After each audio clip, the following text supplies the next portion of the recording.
The day I planned to reveal my true identity to my girlfriend, I overheard her chatting with her best friend in French.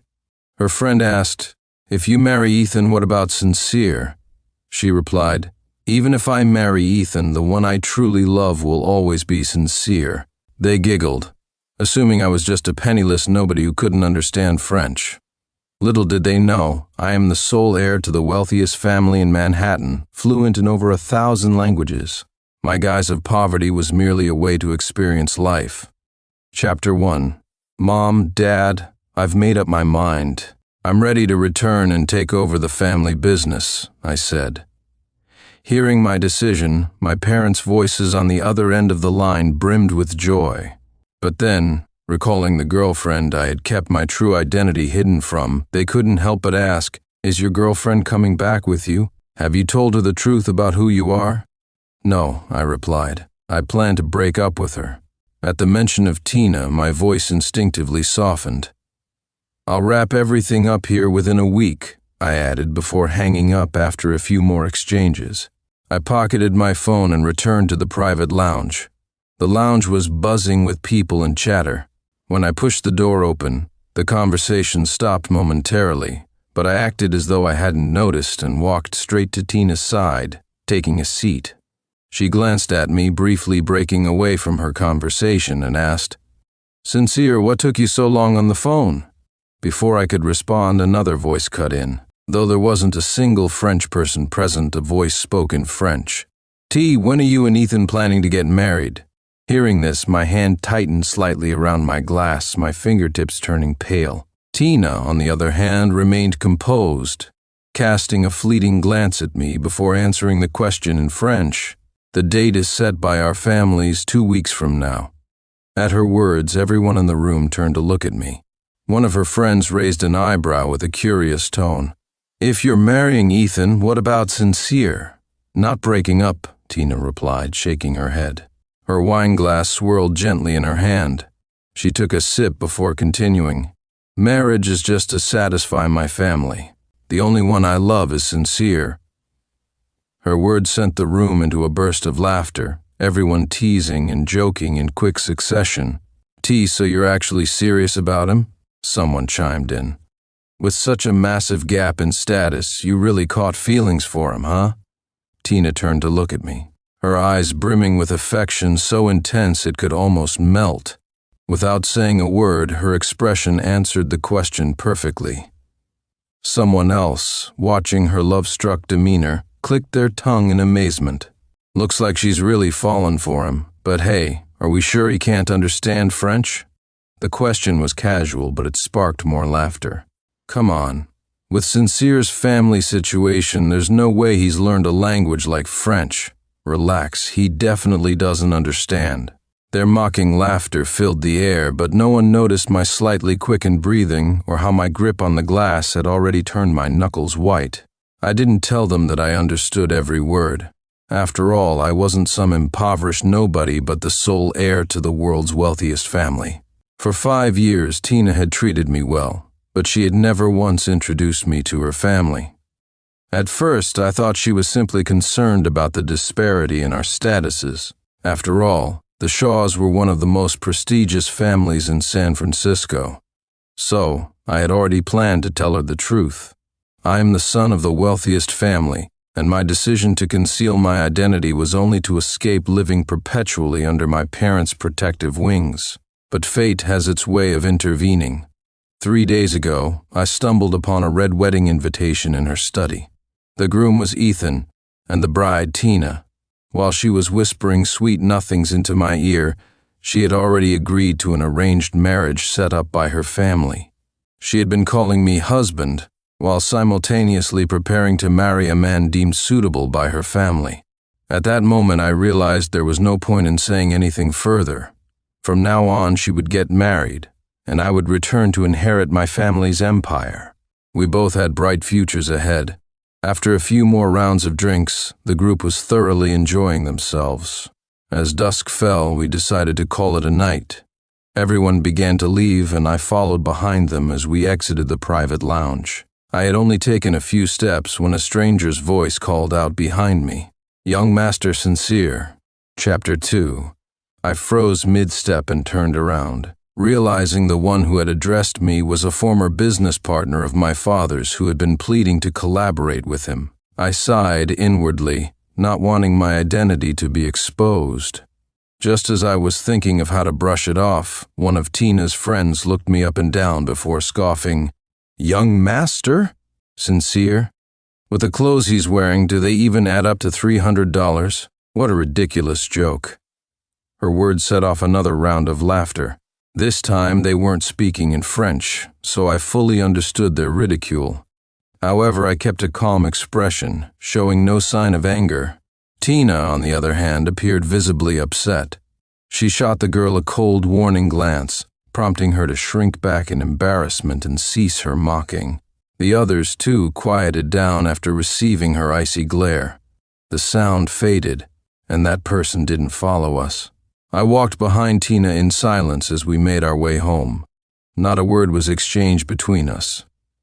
Once we got home, she took off her coat and hung it on the rack by the door. Then, breaking the silence, she suddenly said, "From now on, I won't take you to these kinds of gatherings anymore." My voice and expression remained calm. Even if this was her roundabout way of excluding me from her circle of friends, I didn't show any reaction. I simply asked, "Do you think I embarrassed you?" She chuckled softly, seemingly amused, and tried to snuggle into my arms playfully. But I stepped aside, leaving her no choice but to explain, "What are you thinking?" "I just don't want you to feel wronged, that's all," I replied. "But there's a difference in our status. These kinds of situations are bound to happen. Hasn't your family ever pressured you into an arranged marriage?" I looked at her, trying to catch a hint of guilt in her expression.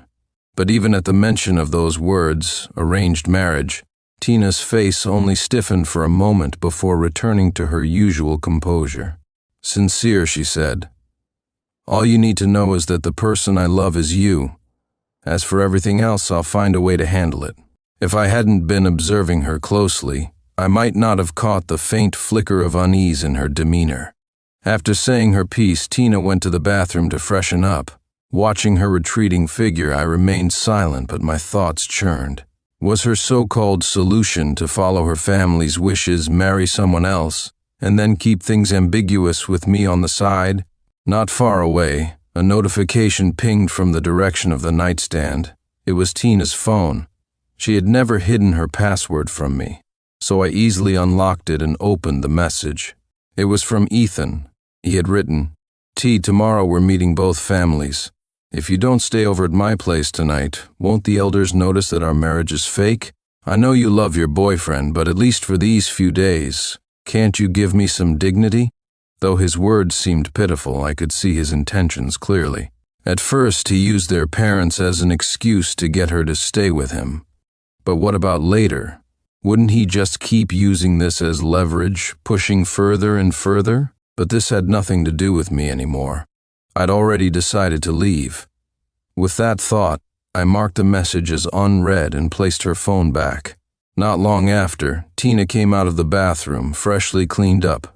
She picked up her phone, glanced at the screen, and then looked at me with an apologetic expression. "Sincere," she said. "Something urgent has come up at the company and I need to head over. I won't be back tonight. You should get some rest." She left in such a hurry that she didn't even notice my lack of reaction. There was no trace of the man who used to see her off at the door, grumbling about how he wished she could spend more time on their relationship. This time, I didn't try to stop her. I just watched as her figure disappeared into the distance. Moments later, my phone buzzed with a message. It read, "All it takes is one word from me, and Tina will come back to me. Tomorrow we're meeting the families. Once we're married, what will you be? A secret lover hiding in the shadows?" Ethan's words were sharp, but what angered me more was the fact that the weapon used to hurt me had been handed to him by the very woman I thought I could share a lifetime with. Tina might not have realized that even if I hadn't found the invitation, her upcoming wedding couldn't have stayed hidden from me for long. After all, the day she discovered I had seen the invitation, Ethan added me as a contact and started sending me taunting messages. Over the past few days, he'd sent me photo after photo, Tina helping him pick out wedding attire, the two of them choosing a diamond ring, and them visiting potential wedding venues. Each image chipped away at any remaining affection I had for her. That night, Tina didn't come home. I didn't care.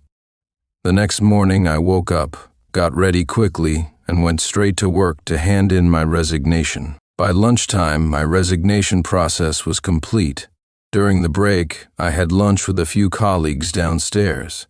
When I mentioned I had resigned, one of them, who I was closer to, joked, "You know, I keep seeing videos about coworkers suddenly quitting because they're going back to inherit the family business. Sincere, you quit so decisively. Are you going back to inherit your family's fortune too?" They were joking, of course, but I nodded slightly and said, "Yeah, I'm going back to inherit the family business." Everyone froze for a second before bursting into laughter, treating it as nothing more than a joke. I smiled but didn't elaborate. After lunch, I packed my belongings into a box, carried it home, and didn't look back. When I got home, Tina happened to be there. She seemed puzzled when she saw me carrying a box. "Did you quit your job?" she asked. I nodded and carried the box toward the bedroom. Her brow furrowed tightly as she called after me, "You really liked that job. Why did you quit all of a sudden?" I paused mid-step, turned to her, and gave her a smile. "Because I've found something I want to do even more." At my response, Tina didn't press further. She simply said, "If work gets too exhausting, just come back." Every day, watching Sincere exhaust himself with work made my heart ache. "Anyway, our family has enough money for the both of us," Victoria said. I shook my head and replied firmly, word by word, "I'm not someone who lives off others." Tina was momentarily stunned before responding, "How could that be living off others?"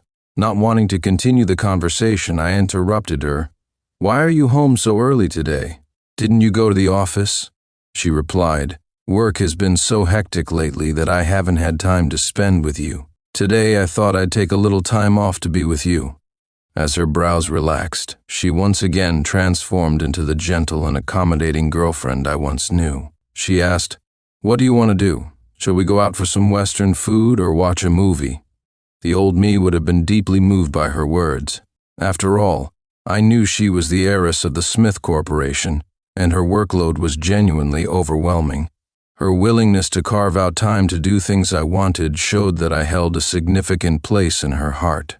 But now, as I looked at her, I couldn't help but question, was she really too busy with work, or was it because she was preparing for her wedding? How could she manage to plan a wedding with another man while telling me that I was the only person she loved? In the end, I chose not to expose her lies. After all, there were only a few days left. Soon enough, I would disappear from her life without leaving a trace. I shook my head, rejecting her suggestions. After a moment of thought, I said, "Why don't you help me do a deep clean? There are many old things in the villa that we don't need to keep." Tina agreed and joined me in cleaning for a long while. By the time we were done, I realized that everything I had sorted out and discarded was something we had purchased together as a couple. From matching mugs to accessories, clothes, and even slippers, they all ended up in the trash without hesitation. The smile on her face grew stiffer with every discarded item, and by the time the last piece went into the trash, the panic in her heart could no longer be concealed. She asked, "Sincere, do you know something?" I replied, "What could I possibly know? Is there something you're hiding from me?" Raising an eyebrow, I avoided her question and threw it back at her. She averted her gaze, unable to meet my eyes.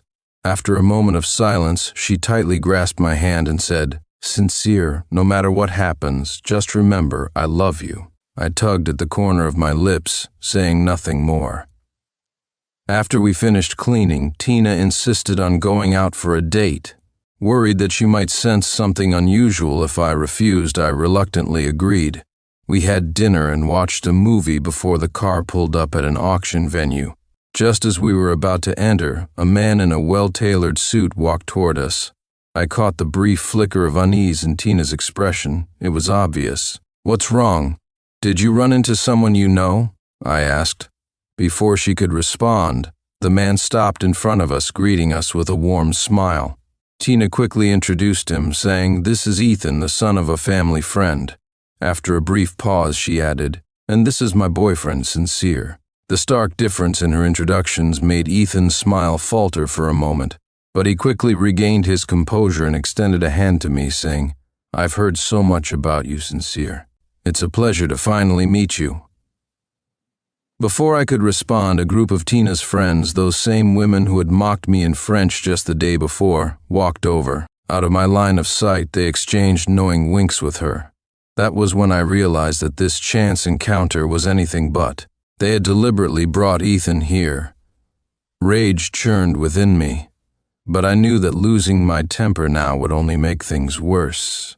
Suppressing my anger, I forced myself to remain calm. At the auction, Ethan's seat was conveniently right next to Tina's. Unlike the provocations in his texts, he was gracious and knowledgeable in person. Upon learning of Tina's interest in porcelain, he engaged her in an animated discussion on the topic. Tina, who had initially seemed distant, gradually leaned closer to him. It wasn't until I cleared my throat that she remembered my presence. Turning to me with a soft voice, she asked, "Are you bored, Sincere? I know you're not interested in these things. If you see something you like, just go ahead and bid for it." Before I could respond, whispers from her friends seated just a row behind us reached my ears. Though they kept their voices low, the proximity made their words crystal clear. "T is really good at saving Sincere's face, isn't she? Even if he's interested, what does it matter? He doesn't understand anything about these auctions."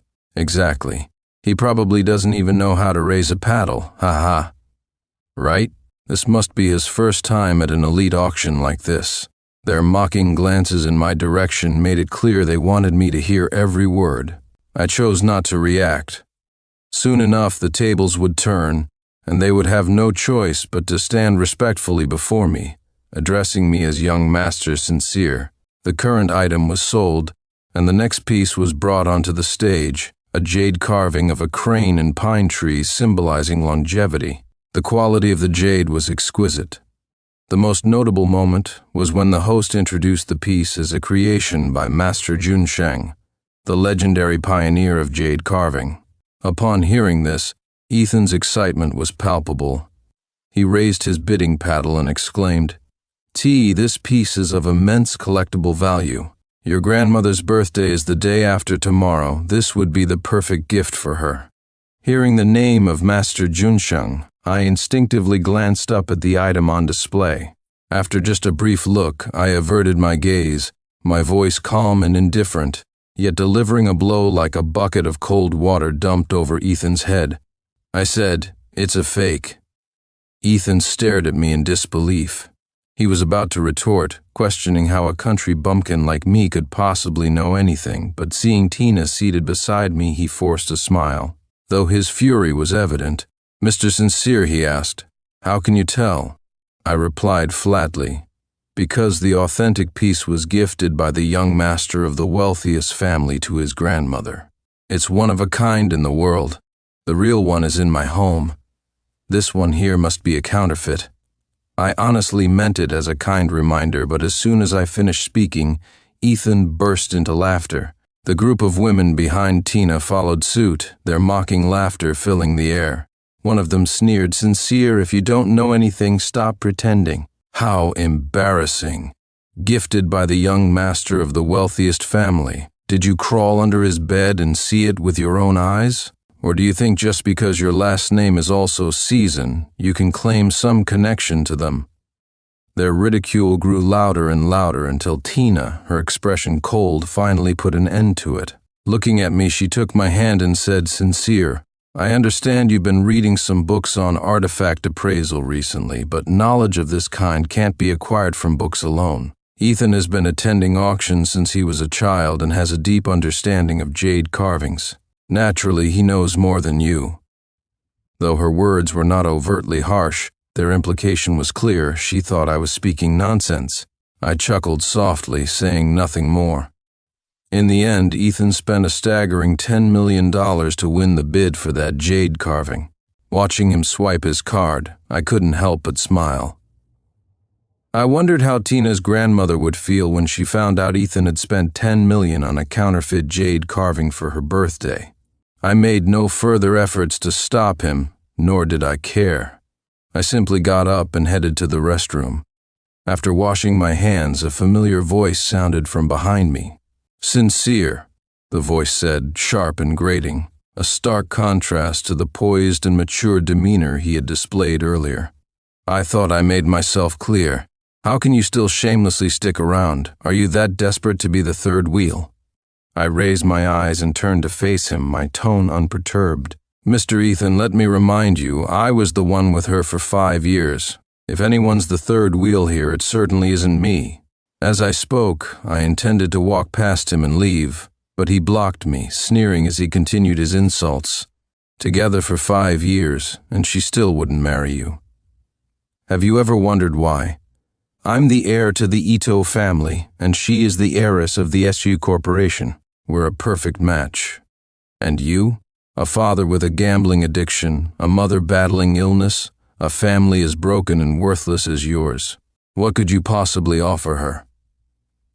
My footsteps faltered. The story about my family was something I had fabricated myself, never expecting Tina to share it with Ethan. I couldn't help but laugh bitterly to myself. If my supposed backstory were true, Tina handing this information to another man was like delivering him the second blade to wound me with. I smiled faintly and said, "You're right, I don't deserve her. You two are indeed a perfect match. I wish you both all the happiness in the world." With those words, I resumed walking away. Moments later, my phone rang. It was my mother. "Sincere," she said. "Come home quickly. Everyone's waiting for you. We've prepared so many gifts for you. Your father and I bought you a castle while we were abroad. Aunt Sophie got you a diamond watch that was supposedly once worn by an English king. And your uncle, he's prepared a garage full of luxury cars for you." Listening to her excited chatter about all the gifts my family had prepared for my return, I sighed helplessly. "Mom, I'm coming home to inherit the family business, not to squander it." Just as I finished speaking, a familiar voice came from behind me. "Inherit the family business? What are you talking about?" I froze for a moment, instinctively ending the call. I couldn't help but marvel internally. Why do people always enjoy sneaking up behind me and speaking suddenly?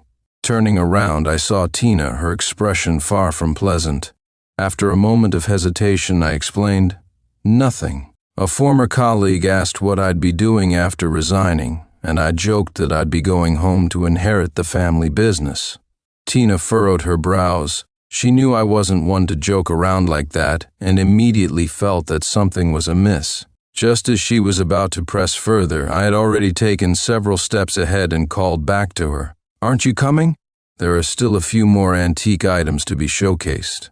Hearing this, Tina assumed I wanted to buy some artifacts and nodded, catching up to me. Back in the auction hall, Tina bid high prices to secure the next few pieces of jewelry and antiques. She had them carefully packaged and handed them to me. Looking at the boxes in my hands, I said softly, "I don't need these things." Smiling, Tina wrapped her arms around me and said, "Get used to it. Don't worry about wasting money. I'll buy these for you for the rest of your life." I parted my lips to speak. In the end, I still didn't say the rest of what was on my mind. I didn't need those millions. My collection, each piece worth tens of millions. The auction had already ended, and the crowd began to disperse one by one. Tina and our group didn't linger either. Everyone had driven their own cars here, so naturally we would each head home separately. But just as I got into the car and before the engine even started, the passenger side window was tapped on. Ethan stood outside. The window slowly rolled down, and there was no trace of the sharp and cutting demeanor he had shown me moments earlier in the restroom. He said, "T, my car broke down. Could you give me a ride home?" Tina frowned slightly and was about to refuse when he added, "Your dad and mom specifically told me to look after you and spend more time with you. You haven't forgotten, have you?" Tina hesitated for a moment, her expression darkening slightly before she reluctantly agreed. Seeing her nod without hesitation, a smug smile crept across Ethan's face. He then took it a step further, looking at me and saying, "But I get carsick. I can't sit in the back seat. What should we do?" Tina turned to me, about to speak, but I had already opened the car door and stepped out. Without saying a word, I moved to the back seat, my actions smooth and fluid. Before Tina could even react, I was already settled in the back. Whatever she was about to say got caught in her throat, leaving her visibly uncomfortable.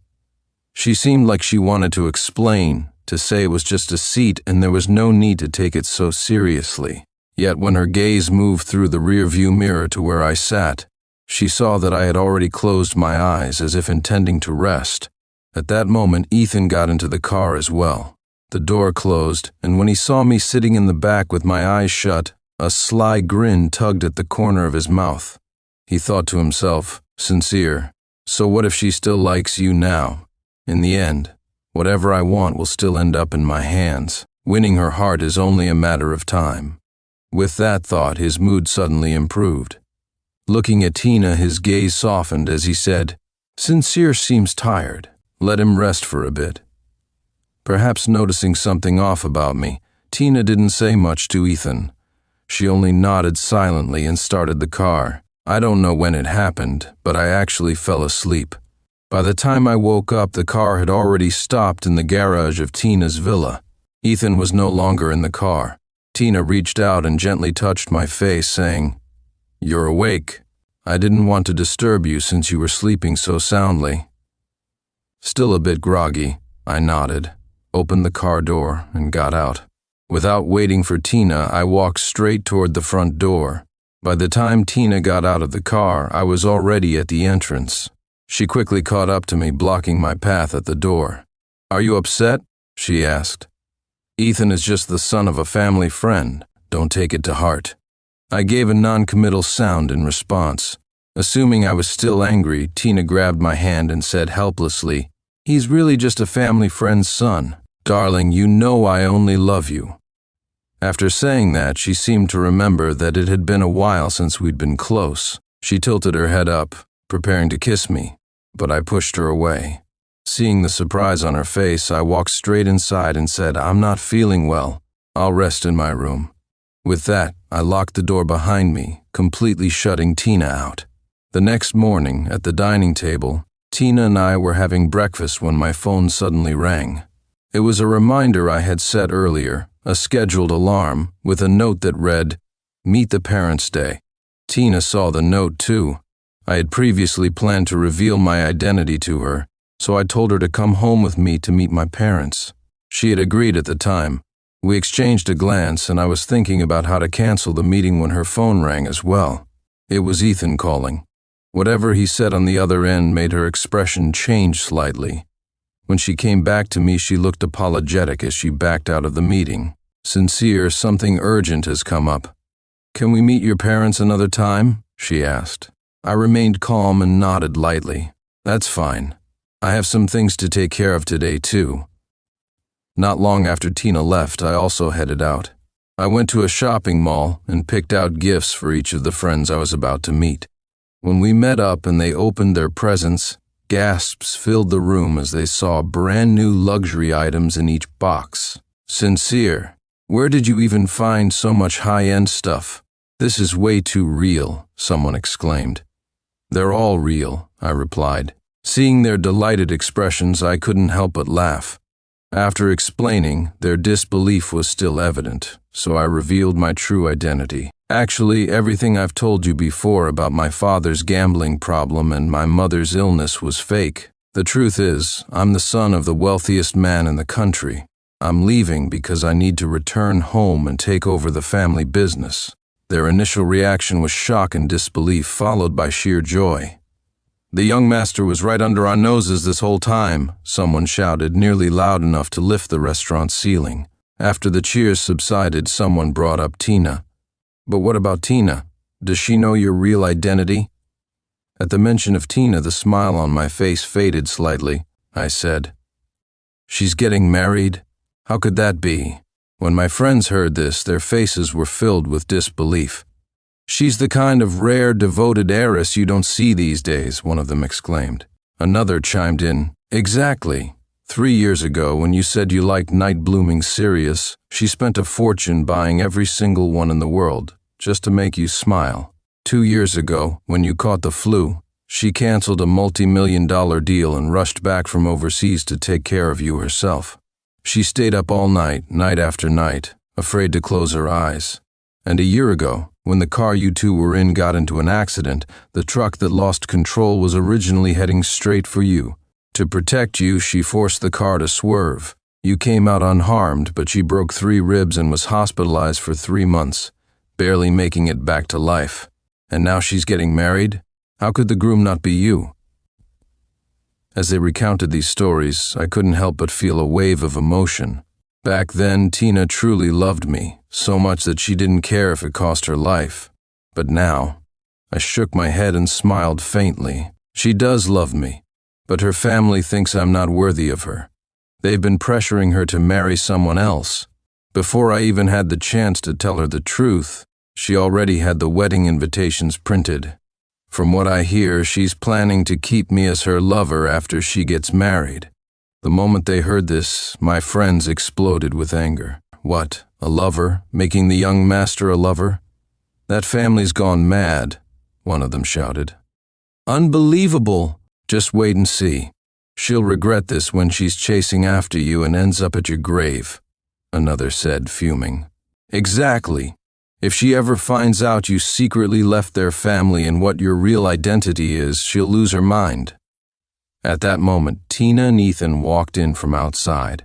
Hearing their words, Tina frowned slightly and asked, "Real identity? What real identity?" Seeing the two of them walk in together, one of my friends was about to blurt something out in indignation, but I stopped him. I glanced at the two who had just entered, my expression cold.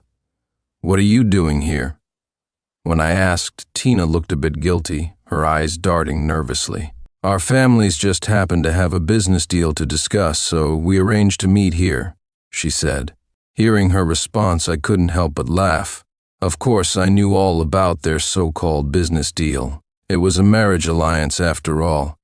Because they were here to talk business, Tina and Ethan didn't sit with us.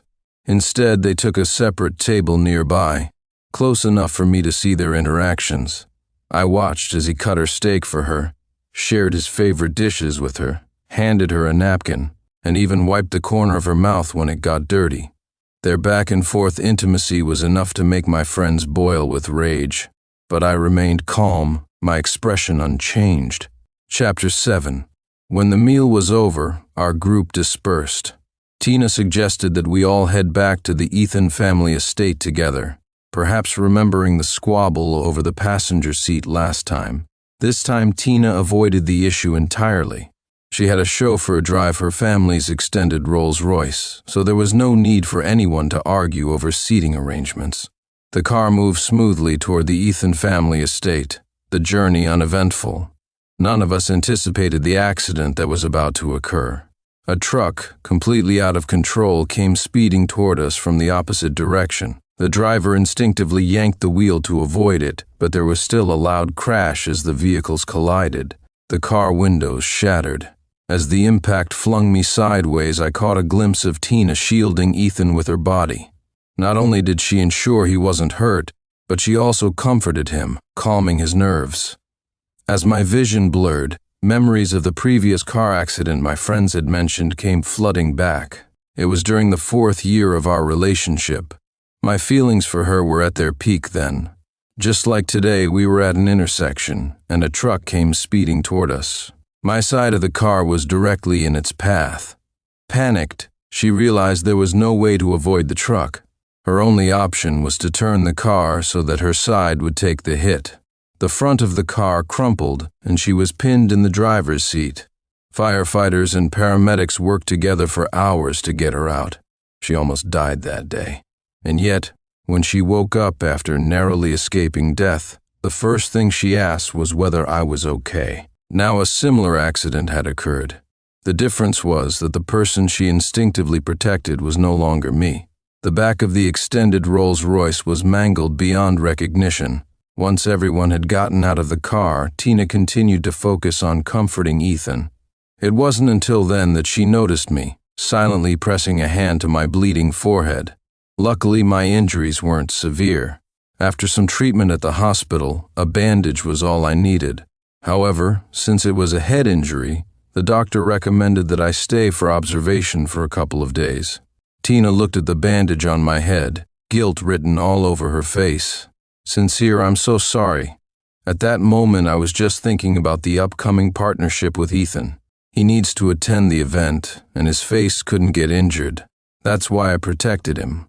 You can hit me, yell at me, whatever you want, just don't ignore me, okay? Her apology was sincere, and her reasoning almost made sense if I hadn't remembered that their wedding was less than 2 weeks away. I didn't say a word.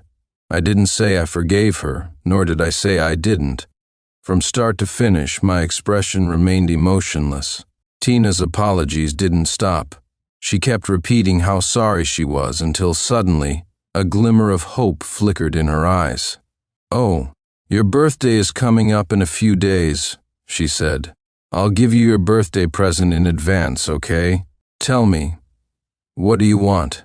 I'll buy you anything." Hearing this, I finally raised my eyes to look at her. My gaze remained calm and indifferent. I replied, "Then buy me a plane ticket, one for 3 days from now, to New York City." She asked, a little surprised, "Why New York? What are you going there for?" Before I could answer, she seemed to come up with her own explanation. "Is it for a vacation?" she asked again. I didn't explain. I simply nodded and replied with a short yes. Tina didn't press further. Right in front of me, she pulled out her phone and booked a ticket to New York.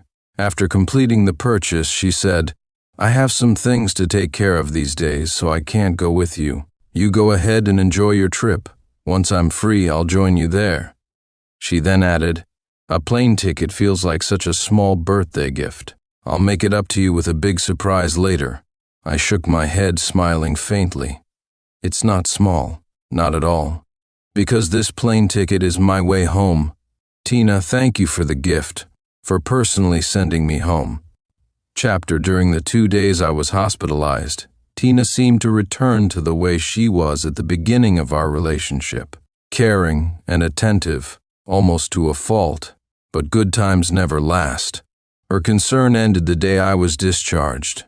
She left before I could, saying that something urgent had come up at work.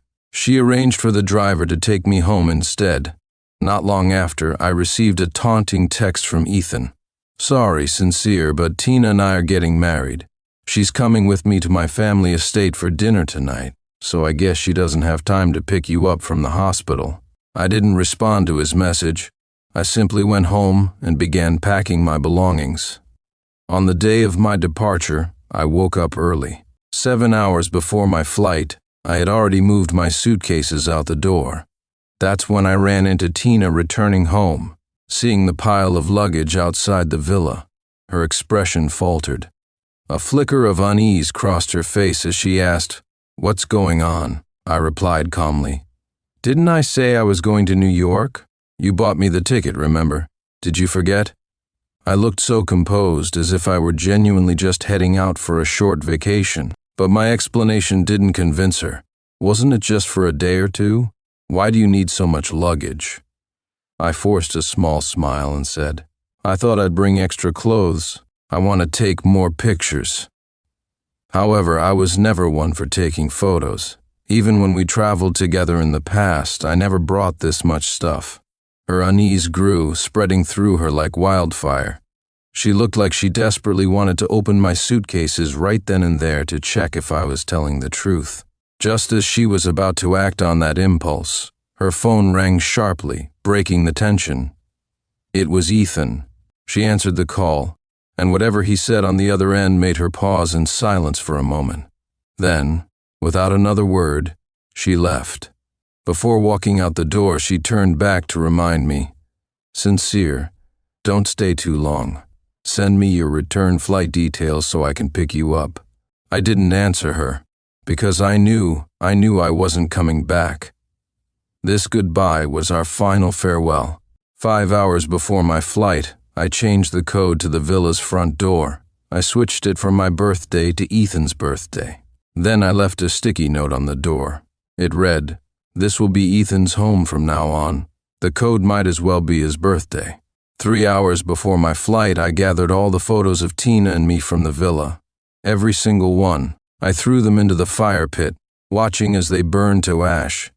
I remembered how I once held her in my arms under a sky full of fireworks, whispering over and over that she was mine. I remembered confessing my love to her under the setting sun, promising to love her for the rest of my life. She once shielded me from a car, breaking 3 ribs in the process. Her social media was filled with pictures of me. We had walked through spring, strolled through summer, embraced autumn, and braved winter together. Now those memories burned away, one by one, and with them, we were truly over. 2 hours before my flight, my phone buzzed. It was a video from Ethan. The scene appeared to be a family gathering. Tina's friends, Ethan's brothers, and members of both families filled the space. The atmosphere was lively, with everyone surrounding Tina and Ethan, the apparent stars of the night. "Give her a kiss. Kiss her," the crowd chanted. Someone teased, "Come on, T, the wedding's just days away. What's there to be shy about?" Amidst the jeers and cheers, Ethan's face turned bright red. He closed his eyes and leaned toward Tina. The crowd grew louder, their excitement reaching a fever pitch. Tina stared at him for a moment before finally closing her own eyes. She wrapped her arms around his neck and stood on her tiptoes. The next moment, Ethan sent me another message. "Did you see that? I'm the one everyone recognizes as Tina's husband. Look at your background, you come from nothing. How could her family ever accept you? With what you have, you'd be lucky to marry a beggar. So what if Tina loves you? She's breaking down little by little. First, she met my family. Then, she moved in with me. And just now she kissed me. What do you think? How long do you think it'll be before I take her to bed?" I didn't reply to his message. Instead, I printed out every single one of his taunting texts, organized them into a stack, and left them in the empty living room. 1 hour before my flight, I wrote one final message on the top page of that stack. "Tina, congratulations on your wedding. We're done." Then I dragged my suitcases out of the villa, hailed a cab, and sped toward the airport. "Tina, from this moment forward, I'll return to my life as the young master. You and I are nothing to each other anymore." Chapter 9. New York City Airport. As I dragged my suitcase out of the airport, a sleek Bugatti, clearly worth a fortune, was already waiting outside. The moment I approached, the man standing by the car immediately opened the door for me. "Young master, please get in," he said. My luggage was loaded into the car, and as I settled into the seat, I naturally struck up a conversation with the man in the driver's seat. "Uncle Leo, why are you here to pick me up? Where's the family driver?" I asked. Uncle Leo chuckled, the fine wrinkles at the corners of his eyes softening his expression and making him seem even more amiable. The car started and merged smoothly into the flow of traffic. "Young master, you've been away for so many years. When I heard you were coming back today, I volunteered to take this task myself," he replied.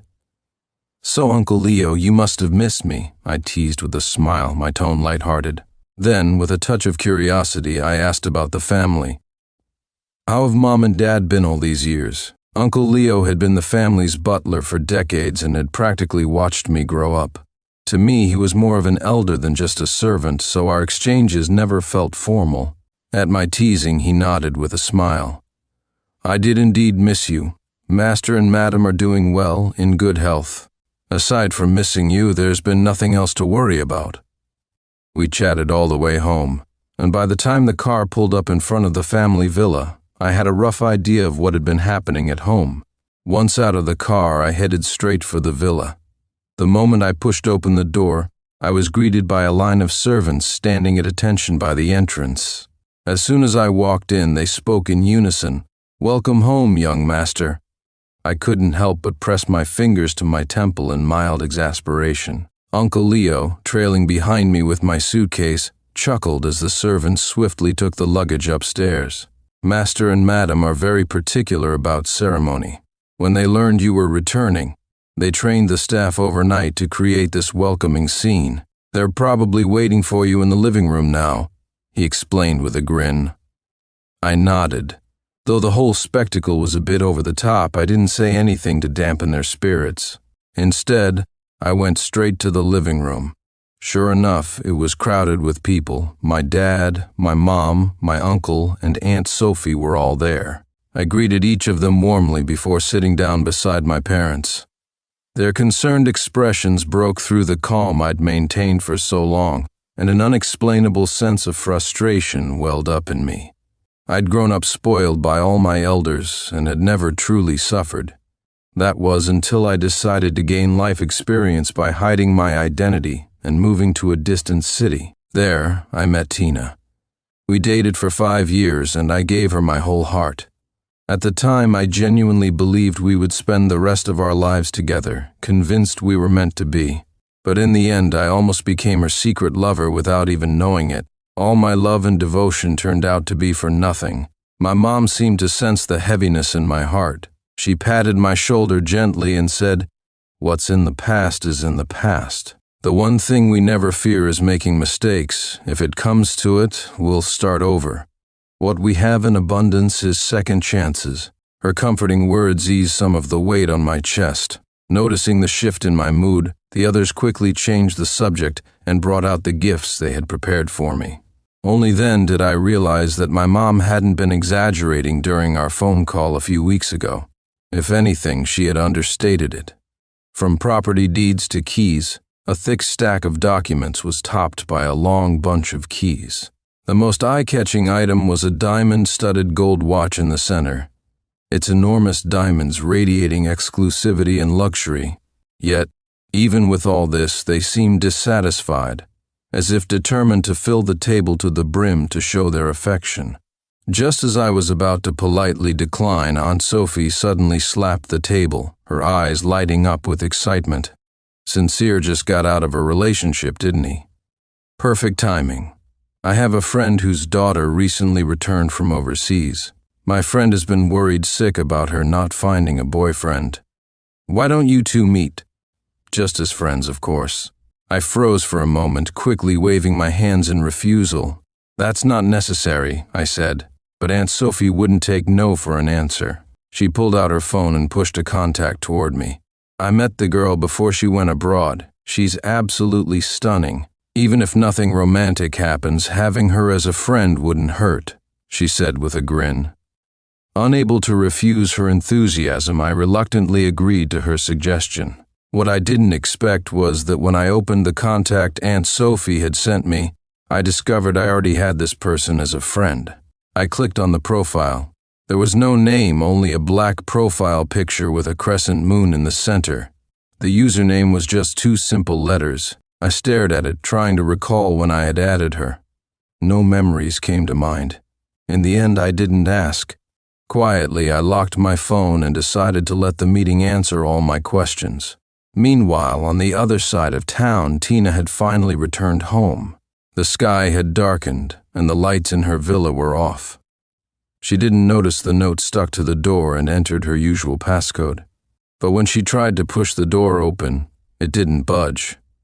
Confused, she looked up and finally saw the note. The message read, "This will be Mr. Ethan's home from now on. The passcode should be changed to his birthday. Ethan." Her heart skipped a beat. Could he know something? But she had only met Ethan once, and no one else could have told him about this.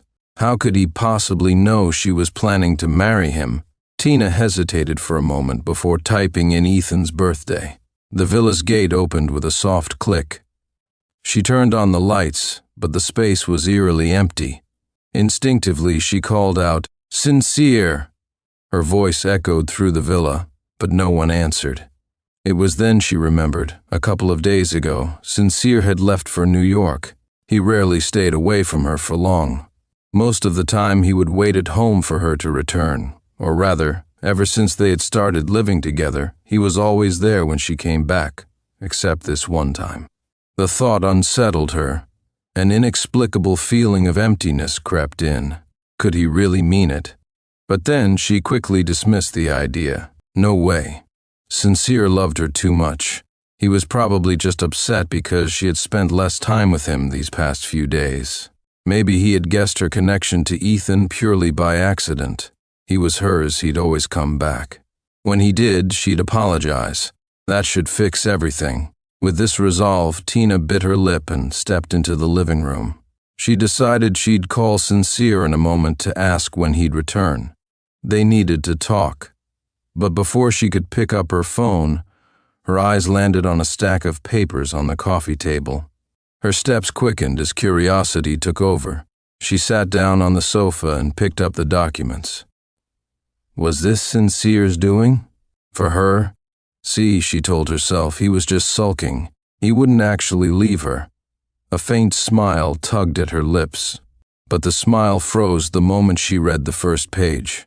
There was only one line of handwritten text on it. She recognized Sincere's handwriting immediately. It was elegant, almost mesmerizing. Yet those beautiful strokes carried words that hit her like a sledgehammer to the chest.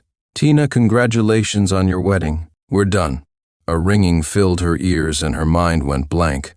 She reread the note over and over, desperate to convince herself she was mistaken. But no, the message was clear. He didn't want her anymore. This had to be a joke. Sincere would never leave her. Her hands trembled as she tore the page from the stack, crumpled it, and threw it across the room.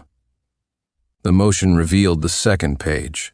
Her heart sank further as she saw what it was. Screenshots of chat logs, evidently printed out. The conversation started the day Sincere added Ethan as a contact. Sincere hadn't saved his name, but Tina recognized Ethan's profile picture and username immediately. How could she not? She had him added as well. The first message was sent by Ethan 2 weeks ago. I heard you're the guy T's been seeing on the side. Let me introduce myself. I'm Ethan, her fiancé.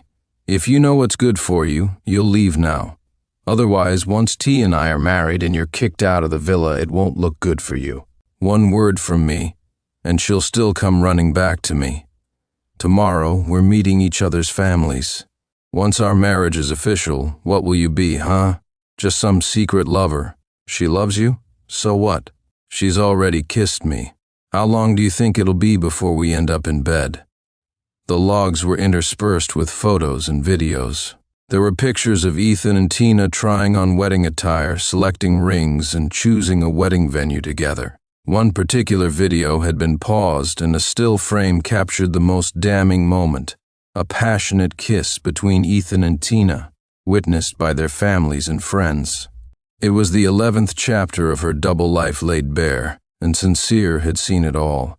The tension in Tina's mind snapped like a taut string breaking. Panic overwhelmed her. Her face grew pale, and she kept muttering to herself, I don't believe it.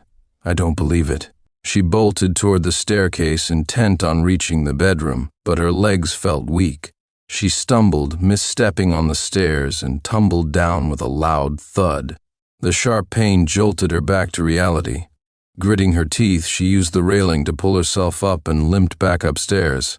This time, moving slower, she managed to avoid further mishaps and made it to the bedroom. The moment she stepped inside, her heart sank further. The room was empty of anything that belonged to Sincere. Everything of his, clothes, books, personal items, was gone. Even the framed photos of the two of them that once adorned their bedside tables were missing. Only the empty frames remained, still sitting in their usual spots. Realization dawned on Tina, and her panic intensified. She threw open the closet, then the drawers. The spaces were barren, stripped of his presence. All that remained was hers, in a room that now felt utterly hollow. The bedroom, the bathroom, the study, she searched every possible corner of the villa for anything that might hold memories of them together. Yet, there was no trace of anything related to Sincere.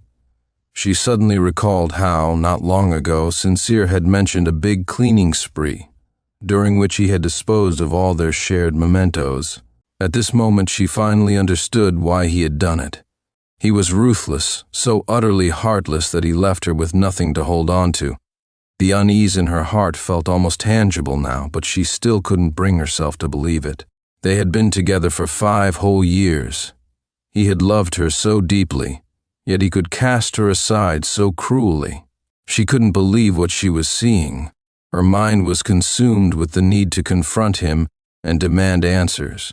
Before she even realized what she was doing, she found herself back in the living room. Her phone was already pressed to her ear, the long, monotonous dialing tone echoing in the silence. The ringing went on for what felt like an eternity before the call was finally answered. Perhaps it was because it was so late at night, but his voice sounded groggy, as though he'd just been woken up. He hadn't even checked who was calling before answering, his tone still tinged with the haze of sleep. "Who is it?" he asked. "Sincere, it's me," she said, her voice cracking with effort. She was terrified he might hang up on her, mistaking her for a nuisance caller. Desperately, she added, "Where are you? I want to see you. And where are our photos?" The moment she spoke, Sincere's grogginess disappeared. Fully alert, he glanced at his phone. Seeing the name T on the screen, he let out a heavy sigh. He had miscalculated. He had forgotten to block her number. While I was still silent, Tina called my name persistently on the other end, her determination stirring an inevitable irritation within me. I finally said, "Miss Tina, you're about to get married. Surely you should maintain some boundaries. Those photos. I figured when Ethan moves into the villa, seeing such things would make him uncomfortable, so I burned them. As for meeting in person, I don't think that's necessary, do you?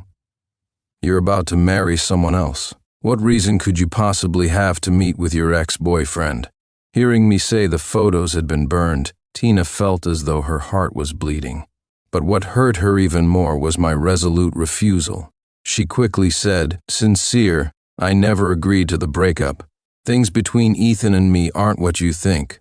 The only person I truly love is you. How could you just abandon me like this?" By the time she finished speaking, I could hear the faint sobs in her voice. For a moment, I fell silent. I had rarely seen her cry. In the 5 years we were together, excluding this instance, I had only seen her cry once, back when we were in a car accident. She had been the one injured more severely, yet when she woke up and saw the unavoidable injuries on my body, she had cried uncontrollably. Her usual distant, composed demeanor had entirely fallen apart. This was the second time. I had never denied Tina's love for me in the past. It was precisely because I had seen how deeply she loved me that, later, when she agreed to an arranged marriage with Ethan under the pretense of appeasing her family, I could sense her hesitation. I knew then that her heart was starting to waver. She might still love me, but I was no longer the only one in her heart. That was why I became the first person she was willing to let go of after weighing her options. Whether she had planned to keep me as a secret lover, or whether during the car accident her first instinct had been to save Ethan, I was no longer her priority. So now, even as I heard her sobbing, her heartbreak evident in her voice, I felt no emotional ripple within me. "Tina," I said, "we're just breaking up. A breakup doesn't require mutual consent. And if we're talking about abandonment, wasn't it you who first gave up on us? Now you're accusing me of abandoning you? And since we're being honest, let me make this clear. We've already broken up. Please don't interfere in my life anymore." With every word I spoke, Tina's heart broke a little more. Her lips trembled, her eyes filled with despair, as she whispered my name, Sincere. But the moment she uttered it, the call ended with a cold tone. She froze. When she tried to call back, she realized the number was now unreachable. She had been blocked. Tina tried other ways to reach me, only to find all her attempts met with the same red notification. Her messages couldn't go through. She collapsed onto the sofa, her gaze falling back on the stack of documents on the table. Her eyes locked onto the papers, a mix of grief and fury welling up inside her. With a sudden outburst, she swept the entire pile off the table. Sheets of paper fluttered through the air like falling leaves, landing on the table, the sofa, and the floor in a chaotic mess. Ethan. It was all Ethan's fault. If he hadn't thrown this in her face, how could Sincere have left her so decisively? The last page landed right in front of her, bearing the final mocking message Ethan had sent to me. It read, "So what if he loves you? She's kissed me now. Tell me, How long do you think it'll take before we end up in bed?" Her gaze darkened, her eyes fixed on those words for a long time. Suddenly she let out a cold laugh. A glint of malice flickered in her once lifeless eyes as she muttered to herself, "Ethan, I've told you long ago, the only person I'll ever love is Sincere. How dare you go and cause trouble for him? If you're so desperate to get married, how about I give you a big gift?" Chapter 13. I had no idea what I truly thought about Tina. Without any change in my expression, I blocked every single contact detail associated with her number one by one before putting my phone back down. Then, I drifted into a deep sleep. That night, I slept exceptionally well, knowing the next day was my first day reporting to Sincere Enterprises. As someone parachuting into a high-level position, I woke up early, determined to make a solid impression on my first day. I was confident I could hold my ground in this role, but at the very least on my first day, I wasn't going to let myself become the subject of gossip. Sincere Enterprises, a family-owned company, had been around for over a century. Its scope was vast, spanning industries like fashion, luxury jewelry, fragrances, handbags, beauty products, and household goods. Not only did the company dabble in these areas, but it also dominated them. Initially, I planned to start from one of the subsidiary brands, working my way up. However, both my dad Richard and my mom Eleanor believed I was up to the challenge and pushed me straight into this position. So, on the very day I took office, word of a young, dashing CEO parachuting into Sincere Enterprises spread like wildfire within our social circles. At that moment, Tina was drowning her sorrows with her girlfriends at the most exclusive club in Manhattan. Even though she'd heard about how I broke up with her in a fit of anger after learning she was planning to marry someone else, none of them seemed to care. One of her friends sneered, "He's just throwing a tantrum because he can't handle the idea of following you around with no official title. Don't worry. Once he burns through the money he has, he'll come crawling back. Who else is going to bail out his gambling father and pay for his sick mom's medical bills?" "Exactly," another chimed in. "Guys like him, pretty on the outside but useless inside. I've seen plenty of them. He used to dream of marrying up, sponging off you. Now that his dream's shattered, it's no wonder he can't take it. Just give him some time and then you can coax him back. Simple. Right? Someone like him could never be your husband. He was delusional to think he could. Honestly, even the life he had with you was more than he could have ever dreamed of." The mocking laughter and snide remarks about me echoed relentlessly. Tina, who had been silently downing her drinks, couldn't help but find it all grating. Her face darkened as she suddenly hurled her glass to the ground. The sharp sound of shattering glass and scattering fragments instantly silenced the noisy room. Everyone froze for a moment, staring at her in shock. And then, in a voice as cold as ice, she asked, "Have you said enough?" The others exchanged puzzled glances, unsure why she was suddenly so upset. Her words seemed to defend me, but they'd said similar things plenty of times before, even in her presence. Tina had never reacted like this. So what was different now? It was Crystal, sitting closest to her, who finally broke the tense silence. Furrowing her brow, she said with a bemused chuckle, "What's wrong, T? Still upset? We know you care about him, but come on. Do you really think he'll let go of his golden ticket, you? Trust me, within 2 weeks he'll come crawling back, and by then, whatever you say will go." Tina's head snapped up as soon as Crystal's words fell, her gaze sharp and icy. "Apologize," she demanded. Crystal blinked, confused. "What?" "Apologize to him," Tina repeated, her voice even colder. It took a moment for Crystal to process what was happening, but then it hit her. Tina was genuinely upset because of their insults toward me. "T, why are you so worked up?" Crystal said, trying to smooth things over. "And besides, no one's wrong here. He's just a poor guy who latched onto you for your money. We've said this before, haven't we? You never disagreed then." Chapter 14. Hearing Crystal's words, Tina froze, her expression faltering. The sharpness in her eyes faded, replaced by confusion. Had they really said such things before? And had she really let it slide every single time? As she searched her memories for moments when she might have stood up for me, she was hit with a harsh realization.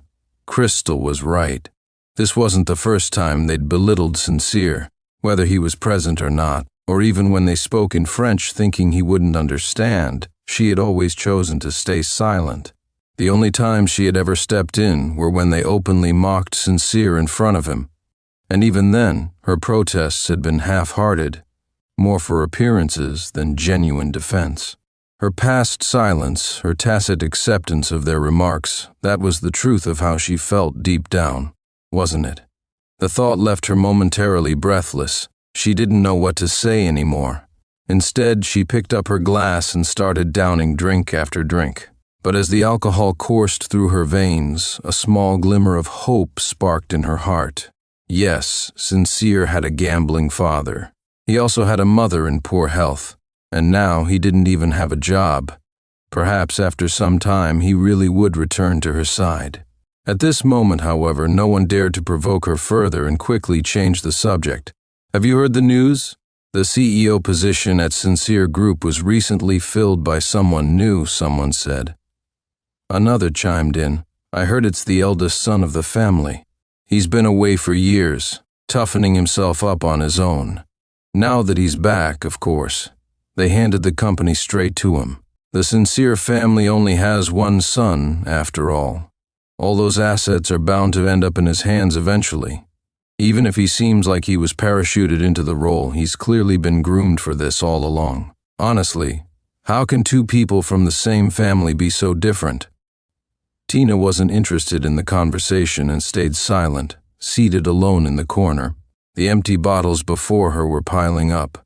She wasn't paying attention and missed the part about Sincere recently returning home after years abroad. Naturally, she didn't consider the possibility that the note Sincere had left her before leaving years ago might have been true. By the time the gathering ended, it was already late into the night. Tina had drunk far too much, and her unsteady steps betrayed her inebriation.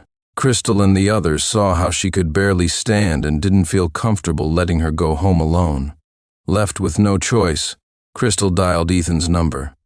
When Ethan arrived in a hurry, Crystal was the only one still with Tina. She quickly handed Tina over to him. "Brother-in-law, I'm counting on you to take care of her," she said, flashing him a knowing look before grabbing her car keys and leaving the room. That left only Tina, drunk and unconscious, and Ethan, grinning with delight. Instead of taking her back to the Shu family's villa, Ethan brought her directly to his own. After much effort, he finally got her into the bedroom and onto the soft bed. He thoughtfully wiped her face and then lay down beside her. "T, we're going to get married anyway," he murmured. "This is just a little ahead of schedule."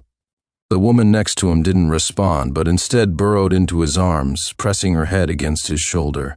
Her warm breath fanned against his neck, making him shiver involuntarily. The temperature in the room seemed to rise with the growing tension, but in the very next moment she muttered a name that made his heart, which had been ready to leap out of his chest, sink back into place. "Sincere," she whispered. She didn't move again, simply clinging to him tightly, as if afraid he would vanish the moment she let go. Ethan lay quietly, holding her without making another move, yet a flicker of malice gleamed in his eyes. Sincere. It was always Sincere, if only Sincere could disappear from the face of the earth. Chapter 15. The next morning, Tina woke up from her hangover with a pounding headache. She instinctively raised her hand to rub her temple, but froze when she realized someone else was next to her. Turning her head, she saw a mop of brown hair. Her mind hadn't caught up, but the name slipped from her lips before she could stop it. Sincere. The moment she spoke, she realized something was off. Sincere was still in River City and hadn't returned. Besides, he had coldly broken up with her just a few days ago. How could he be lying next to her now? More importantly, Sincere had never dyed his hair. An uneasy feeling crept into her heart. With a surge of strength, she shoved the person beside her off the bed. Ethan, who had been fast asleep, fell to the floor with a thud, startled awake. Looking up, he met Tina's darkened gaze. "What are you doing here?" she demanded, her voice cold and devoid of any warmth. Her tone stung Ethan, and his reddened eyes made him look pitiful. If it had been anyone else, they might have softened at the sight. Perhaps even the Tina from before Sincere broke up with her, might not have been so harsh. But the person standing before him now was someone who had seen him provoke Sincere and drive a wedge between them, ultimately leading to their breakup. Seeing that she remained unmoved, her expression even darker, Ethan quickly swallowed his resentment and explained, "You were drunk last night. You wouldn't let me take you back to your villa, so I had no choice but to bring you here." At those words, Tina finally noticed what her earlier anger had blinded her to.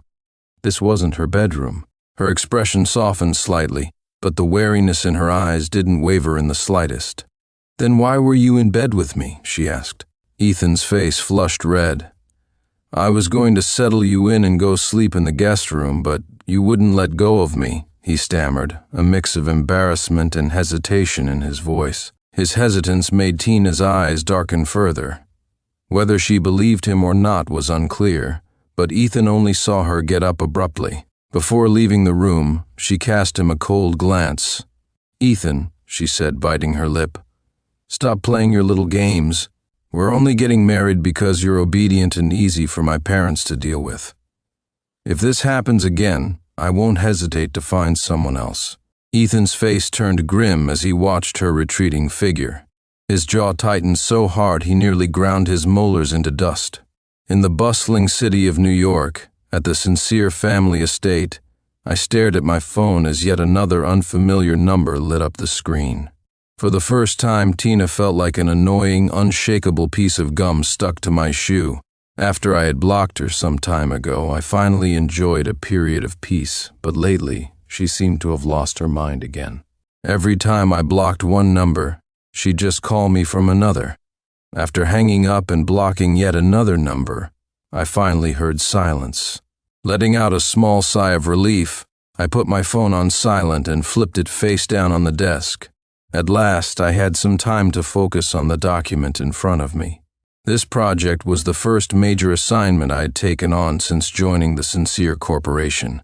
If I could pull this off perfectly, it would solidify my footing among the higher-ups. I had accepted the project without hesitation, but only after taking it on did I discover that Tina was also among the competitors. I wasn't afraid to face Tina head-on. What puzzled me was why she was involved in this project at all. The foundation of the Shoe family business was rooted in Los Angeles. Why had she suddenly decided to meddle in a project in New York? Was it because of me? The thought made me chuckle dryly. Did Tina really think this was some grand romantic gesture? Preparing a wedding with one man while clinging to another, shamelessly juggling two relationships, and still having the nerve to tell me that her relationship with Ethan wasn't what I thought it was? But even if she didn't love Ethan, what difference did it make? Ethan was still the man she had agreed to marry. Even if I weren't the young master, that didn't give her the right to demote me from her legitimate boyfriend to her secret lover. Chapter. The competition for this project was fierce. It wasn't just the Sincere Corporation, most of New York's top-tier elite families were involved. Of course, there were also out-of-town participants like Tina. Because of the large number of competitors, the organizers decided to host a banquet and invited all the participating companies. When Aunt Sophie handed me the invitation, she gave me a mischievous wink. Her meaningful expression left me utterly confused. "Auntie, is there something I missed?" I asked, baffled. Aunt Sophie rolled her eyes at me. Realizing that I had completely forgotten about the arrangement we had discussed a few days ago, she patted my shoulder and said, "Oh, come on. Remember when I mentioned setting you up with the daughter of a friend? She's been busy lately and couldn't spare the time, but she'll be at the banquet for the competition. Perfect opportunity for you two to meet." Hearing this, I was momentarily speechless. The idea of a matchmaking setup at a competitive event struck me as both absurd and amusing. "Auntie, we're all here for the bidding. Wouldn't that make us competitors? Arranging a matchmaking meeting between rivals at the bidding event is." Something only you could come up with." I gave her a sarcastic thumbs up, but Aunt Sophie was unfazed. "So what? Rivals on the field don't have to be enemies off it. Besides, if you meet her, you could always use your charm to win her over, couldn't you?" I did my homework. This girl's never been in a relationship before, but she did have a crush once, and guess what? "You're exactly her type." Her words gave me pause. I suddenly remembered that after realizing the girl and I were already connected through mutual friends, I had skipped adding her as a friend and forgotten to follow up. Naturally, I had forgotten about the matchmaking arrangement altogether. Now, thanks to Aunt Sophie's reminder, I finally recalled the girl in question. She liked someone who was my type, and we'd already been connected as friends. Could it be that she had added me because of this crush? I frowned, feeling my impression of her diminish slightly. It seemed less like she didn't want a boyfriend and more like she was still hung up on someone else. Would pursuing her in this situation make me a stand-in for the person she couldn't let go of? I didn't share my thoughts with Aunt Sophie. After all, she wasn't aware of the backstory. I simply gave her a perfunctory smile and accepted the invitation. As for the matchmaking, I felt indifferent. I thought my silence would be interpreted as polite refusal, but to Aunt Sophie it apparently came across as tacit agreement. On the day of the bidding, Aunt Sophie had a car waiting outside the Sincere family villa. "Hello, Mr. Sincere," a woman in a chic Chanel suit greeted me as I stepped outside. She quickly walked up to me, but I stopped in my tracks and didn't move any closer. "I haven't asked for your name yet," I said. She froze, her gaze dropping as she tried to mask her disappointment. After a brief silence, she replied, "My last name is Liu, Victoria Liu." Having received an answer, I didn't press further. When she gestured toward the car again, I complied and sat in the passenger seat. Once the door closed, I remained silent, staring out the window at the passing scenery. I found myself subconsciously mulling over the name Victoria. It didn't leave a particularly strong impression on me, yet it felt strangely familiar. I turned my head slightly to glance at her, but she remained focused on driving. I wanted to say something but couldn't find the right words. After a moment of hesitation, I decided to stay silent. The car soon pulled up in front of the banquet hall. Victoria and I got out. I was ready to head straight inside and had walked a short distance before realizing she was still standing behind me. I turned back and was met with her somewhat dazed expression. "What's wrong?" I asked. She pressed her lips together, then looked me in the eye and said, "Everyone else is entering the banquet with their date on their arm." Chapter 17. Victoria's face betrayed no emotion, yet I could sense a hint of grievance in her expression. I cleared my throat, a little helpless, and walked back to her. Without saying anything, I took her arm and escorted her toward the banquet hall. As we neared the entrance, I couldn't hold back my curiosity any longer. Did we know each other before? The moment I asked, I could see the disappointment flash across her face. It was clear I had no recollection of her. Just when I thought she wouldn't answer, she finally broke the silence. "We were classmates in high school," she said. "I was the girl who always sat in the corner." Back then, she was quiet and withdrawn, the kind of person who easily faded into the background. Even her parents were perpetually busy, leaving her to fend for herself. She lived in her own world, barely responding to anyone who tried to talk to her. Despite her striking looks, she was easily overlooked. But Sincere, unlike the others, had noticed her. She had liked him for as long as she could remember, ever since the day he first approached her. While other classmates would only greet her in passing, never to interact again, Sincere was different. He never ignored her silence or skipped over her opinions, no matter how reserved she was. He became the most frequent presence in her otherwise uneventful life, her one and only ray of light. And yet she would come to hate her own timidity. By the time they graduated, the only connection she managed to keep with Sincere was through a single entry in the class yearbook. She never even reached out to him, convinced that someone as ordinary as herself wasn't worthy of him. Later she went abroad, juggling her studies with therapy. It was during this time that she first inquired about Sincere's life, only to learn that he was dating someone else. Her heart broke, but she resigned herself to being a mere passer-by in his life, as long as he was happy.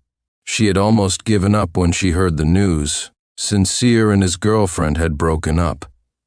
That's when she decided to return. Listening to Victoria's story, I finally dug up a memory of her from the recesses of my mind.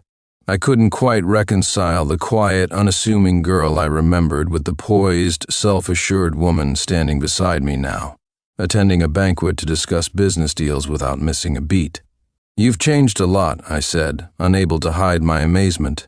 "You're even more beautiful now." Hearing my last comment, her ears turned slightly red. The banquet hall was bustling with activity. Many people had come to participate in the bidding. We had barely stepped inside when another man and woman entered shortly after us.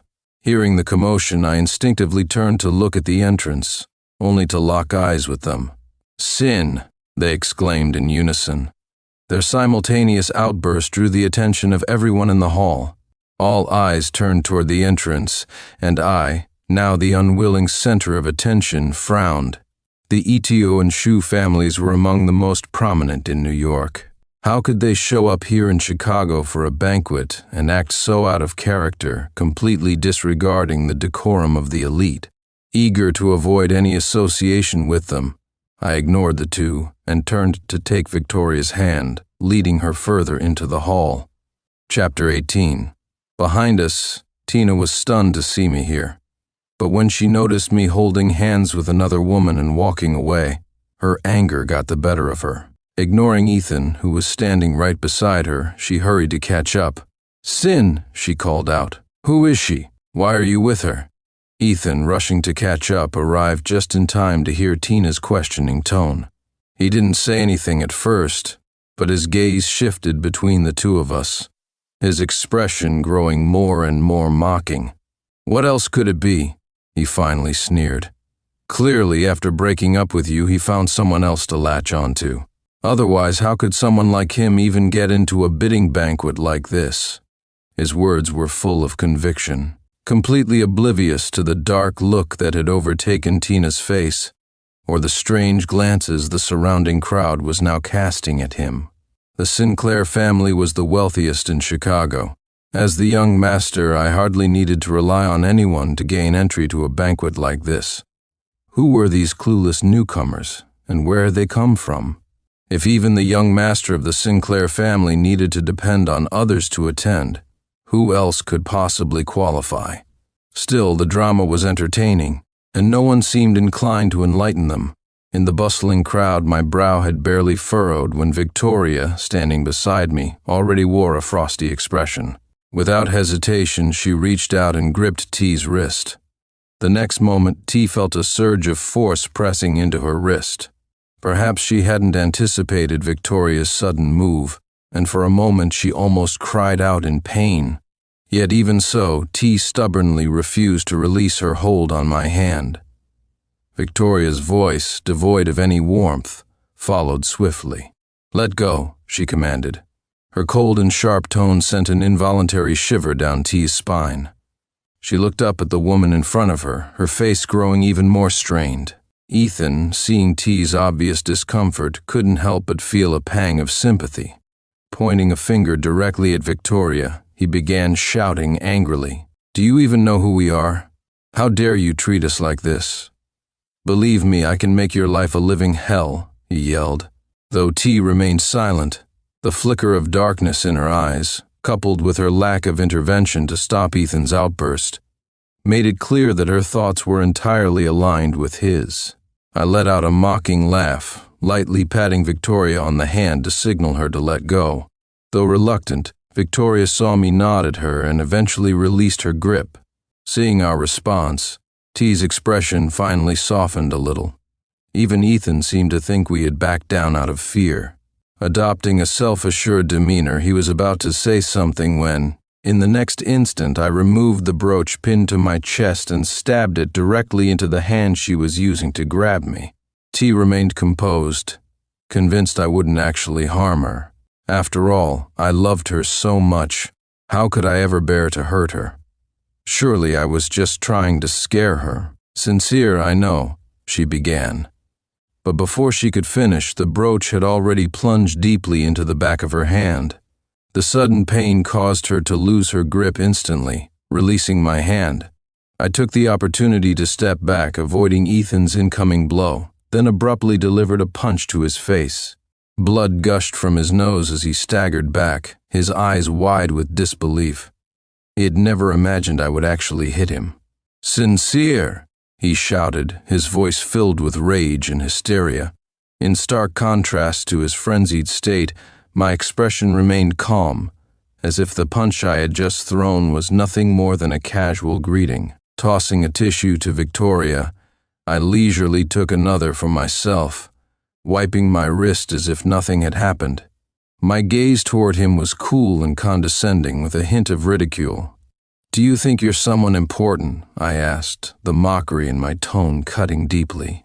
My words stung, and T's eyes reddened with humiliation, yet whatever anger they felt was quickly extinguished as I delivered my next remark. "Two fools who came to bid without even knowing who their competitors are," I said, my voice dripping with disdain. T and Ethan froze, recalling the information they had received. Looking closely at the people before them, they finally connected Victoria with the description of Lady Vic, the second daughter of the wealthiest family in New York, second only to the Sincere family. Though the Ito and Shu families were among the most prominent in Los Angeles, they were nothing compared to the Sincere and Vic families. At that moment, Victoria, who had been silent since her initial let go, finally spoke again. Her tone was calm but carried an undeniable weight. "Instead of asking me if I know who you are," she said, "why don't you ask the person next to you who we are?" The significance of her words struck like a thunderbolt. T and Ethan were momentarily stunned. Did she mean that not only was she here to bid, but I too was participating? The other bidders clearly didn't match my profile, leaving only one possibility: I was the young master of the Sincere family, the single heir to the wealthiest family in New York. Realizing this, T and Ethan's faces turned ghostly pale. Glancing around, they noticed the crowd's amused expressions. Only now did they understand that they were the ones being watched as a spectacle. T's face alternated between shades of red and green. No longer caring about the auction, she hastily fled the banquet hall in embarrassment. Ethan cast a resentful glance at me before chasing after her, his departure equally frantic. I noticed the hatred in his eyes but paid it no mind. Ethan's animosity toward me was nothing new. His only leverage was the Ito family and his tenuous engagement to T.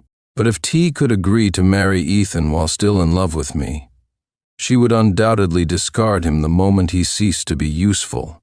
As for the Ito family, I wouldn't even need to lift a finger. As soon as the Ito Corporation realized Ethan had offended the Sincere family, they would be the first to abandon him. For now, my priority was the auction. As the commotion subsided, the host finally took the stage. He cast a fleeting glance at the two figures who had already fled in disgrace, silently crossing their names off his mental list. The bidding was fierce, but in the end, I secured the project. On the way back, as usual, Victoria drove me home. The car sped down the road, and this time, it was she who broke the silence first. "Do you still love her?" she asked abruptly. I was stunned for a moment before I finally realized who she was talking about. My face immediately froze with an expression of speechlessness. I asked, "Where did you get that conclusion from?" She replied, "I thought you agreed to the blind date because you knew she would be there, so you brought me along just to spite her. After all, my attitude toward her wasn't exactly friendly when we first met. Although my attitude toward Tina later wasn't friendly either. She couldn't help but wonder, since I didn't recognize her and even showed a bit of resistance when we first met, why would I agree to a blind date? I explained, Aunt Sophie suggested it, so I thought I'd check it out, but I don't have the habit of holding onto feelings for one person while pursuing another. My requirement for a partner is loyalty, so I hold myself to the same standard. Perhaps it was because of what happened at the banquet that the distance between us had lessened. At that moment, I answered her questions with patience. We chatted casually, on and off. until the car pulled up in front of the Sincere family villa. I waved at her as a farewell and turned to walk inside. But as I approached the door, I suddenly stopped in my tracks and turned around. Her car was still parked there, showing no intention of leaving. I walked back to her window, which rolled down at just the right moment. She blinked, her eyes filled with a mix of confusion and curiosity as she looked at me. Victoria asked, "Mr. Sincere, is there something else?" I replied, "We're classmates, no need to be so formal. You can just call me Sincere from now on." Hearing the hesitation in her voice when addressing me, I smiled and added, "By the way, I only agreed to the blind date because of Aunt Sophie. I never actually planned to start a new relationship, so for now, let's just stay friends." With that, I waved at her again, this time in an unmistakably casual, friendly manner. "Drive safe on your way back," I said. As my figure disappeared behind the villa gates, a faint smile appeared on Victoria's face. Chapter 20. Victoria had already waited all these years. She didn't mind waiting a little longer. As I had said, we'd just be friends for now. Besides, being able to transition from strangers to friends was already more than enough for her. That night, unlike the two sleepless souls in another city, both Victoria and I slept soundly. The next morning, I was woken up by the incessant buzzing of my phone. Groggily, I opened my eyes and realized my social media account had been bombarded to the point of crashing. The constant ding-ding-dong-dong of notifications filled the air, and a casual glance revealed a flood of malicious comments. Just then, a call came in from a number in another city. I picked up to hear the familiar voice of an old friend from my years there, Charles. "Sincere, have you seen what's going on online? People just blindly believe whatever they're told. They're even spreading rumors about you, the young master, interfering in someone else's relationship. Can you believe that nonsense? You need to clear things up right away and make sure those slandering you face the consequences." He barely paused to breathe as he fired off his words in rapid succession, his indignation evident in his hurried breaths. Listening to his explanation, I finally understood the situation. It turned out that after Ethan returned to the city yesterday, he couldn't let go of the humiliation he had suffered at the banquet. Relying on his engagement to Tina, he twisted the facts, accusing me of interfering in their relationship. He even released so-called evidence of Tina and me living together after their engagement. Initially, the online community didn't buy into the idea that the young master of the richest family would interfere in someone else's relationship. But Ethan's evidence, coupled with testimonies from Tina's circle of friends, managed to sway public opinion. Suddenly, late-night internet users who stumbled across the scandal took it as truth and flocked to my account, bombarding it with hateful comments. "Your family's so rich. Didn't anyone teach you about basic morals? You can't just interfere in someone's relationship. Richest family, huh? What a disgrace. No shame at all. Boycott Sincere. Boycott the Sincere group." Amid the sea of insults, some opportunist took the chance to hurl vulgar, unspeakable words my way. Of course, a few rational voices called for hearing my side of the story, but even those comments were drowned out by similar waves of abuse. I told Charles I'll handle it. "Don't forget, I'm the young master of the Sincere family. Do you think our legal team is just for show? If Ethan wants to spread lies, he'd better be ready to face the consequences." Hearing the confidence in my voice, Charles finally relaxed. After offering a few more words of comfort, he hung up. After the call ended, I went back online to check the situation's progression.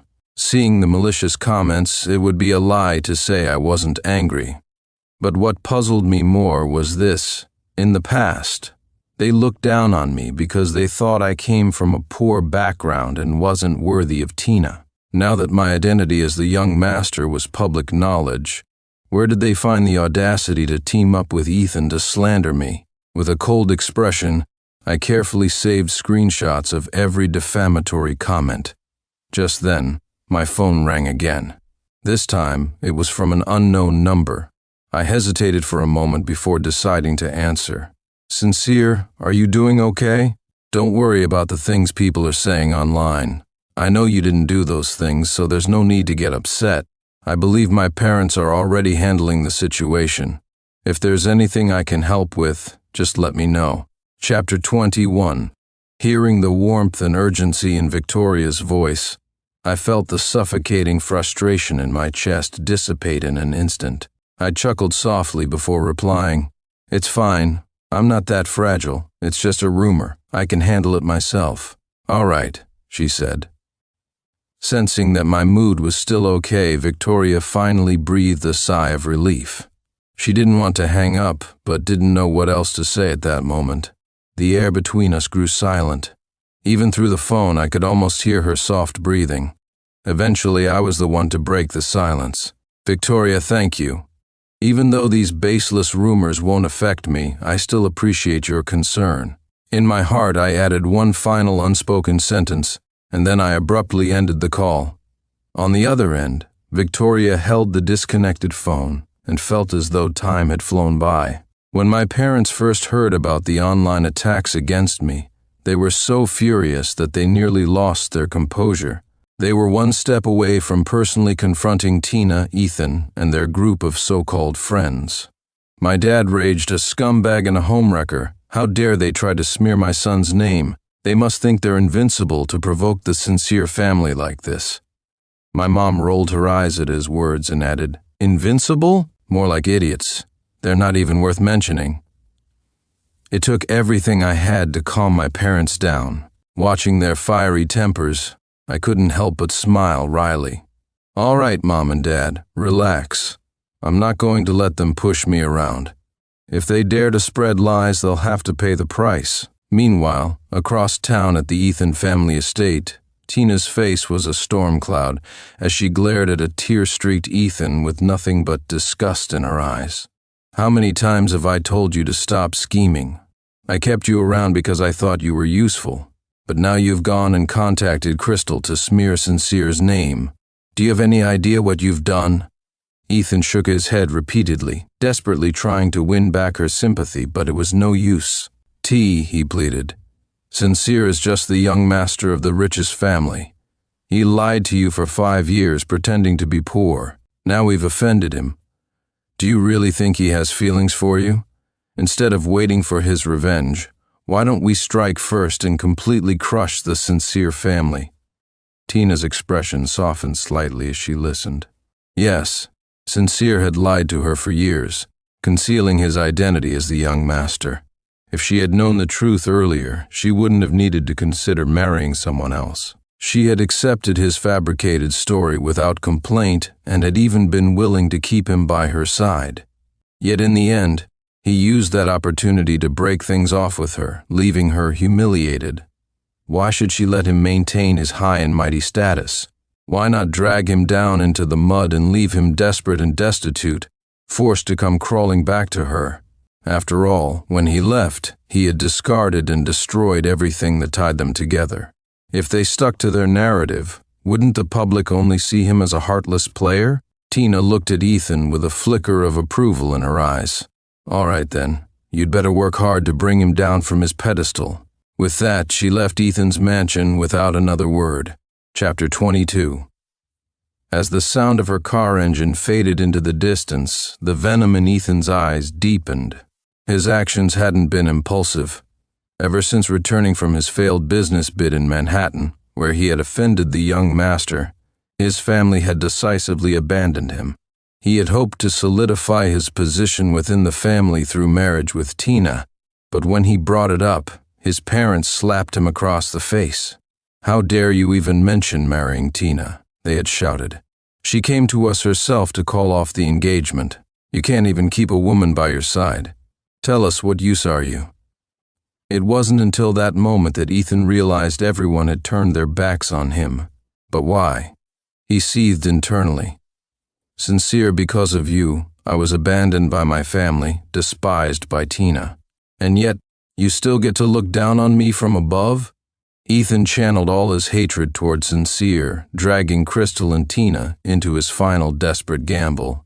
They believed they had erased all traces of Sincere's past with Tina, They even thought they could fake evidence to cover up their actions, should Sincere produce proof of their 5-year relationship. But then, I released 2 surveillance videos and a series of text messages that Ethan himself had sent to provoke me. The footage captured a month earlier showed them speaking in French in front of me. Though the audio was distorted, their words were clear enough to convey their intentions. Tina had secretly gotten engaged to someone else while still with me. He tried to keep me by his side under the guise of love, as his mistress. Another surveillance video captured Ethan confronting me outside the restroom, where you could clearly hear him shouting in impotent rage when I said, "I was the one who dated Tina for 5 years first. If anyone is the interloper here, it's Ethan." Yet he didn't deny it. If I truly had been the one interfering, given Ethan's temper, he would have refuted it on the spot. Add to that his later behavior, swaggering in front of Tina's legitimate boyfriend. It all screamed of someone trying to compensate for a lack of love rather than someone wronged. Deep down, Ethan knew he was the one intruding, and his actions betrayed that truth. Public opinion flipped overnight. The ferocity with which netizens had once attacked me now turned on Ethan and Tina, leaving them vilified. As self-proclaimed champions of justice flooded Tina and Ethan's social media accounts with abuse, I took a different route.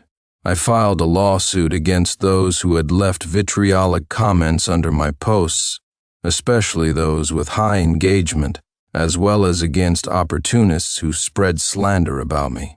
To top it off, I also included Ethan, Tina, and their circle of sycophantic friends, led by Crystal, in the legal action. I handed everything over to my legal team and stepped back from the chaos. When I next logged into my social media accounts, the comments sections were significantly cleaner. Any trolls that popped up were swiftly silenced, and when the temporary bans lifted, they found court summons waiting for them. That was enough to finally shut them up for good. For those who left kind and supportive comments, I posted a message in response. Justice may be delayed, but it is never denied. Only those with guilty consciences fear rumors. As for me, I will always use the law to protect what is rightfully mine. Chapter 23, Ethan is completely abandoned. I didn't pay much attention to the aftermath. I trusted my legal team to ensure everyone paid the price they deserved. However, when I heard that Ethan had been sued, and not a single person hired a defense lawyer for him, I couldn't help but feel a tinge of pity. If Ethan had stayed out of my way, he could have maintained a superficial peace with Tina, becoming just another ordinary couple in a wealthy arranged marriage. But he wasn't satisfied. When I was still by Tina's side, he wanted me gone. When I left, he blamed all his grievances on me, determined to crush me underfoot. Yet here he was, brought low by his own actions. As for Tina's group of friends, spearheaded by Crystal, they were as shallow as ever, sycophantic to the powerful, dismissive of anyone they deemed beneath them. Once they realized there was no chance of reconciliation with me, they chose to align themselves with Ethan, dragging each other into the mud and eventually landing in court together. What a waste. Tina herself, the central figure in all this, handled things differently. She never made any public statements or comments, choosing instead to remain silent and distance herself from the chaos. This allowed her to escape much of the fallout. On the day the case was settled, a representative from my legal team met with me to report the outcome. Due to the severity of the situation and the defendant's refusal to admit wrongdoing, coupled with my decision not to settle, the court sentenced them all to 2 years in prison. Later, people online marveled at the sight of a group of wealthy heirs and heiresses being led away in tears. It was a spectacle they'd likely never see again in their lifetime. After learning about the final verdict, I stopped following the matter entirely. I thought that was the end of it. What I didn't expect was for Tina to seek me out again. At the time, I was discussing dinner plans after work with Victoria, when the receptionist's internal phone line rang. "Mr. Sincere," the voice on the other end said, "a woman with the last name Shu is here to see you." I paused for a moment, thrown off by the unexpected visitor. Glancing at Victoria, who had single-handedly crushed the Shu family business in just 1 month, I deliberated briefly before agreeing to meet her. I was curious what Tina wanted after everything had fallen apart between us. I had imagined that Tina wasn't doing well these days, but when I saw her in person, I was still taken aback. In just a few months, the woman sitting across from my desk was unrecognizable.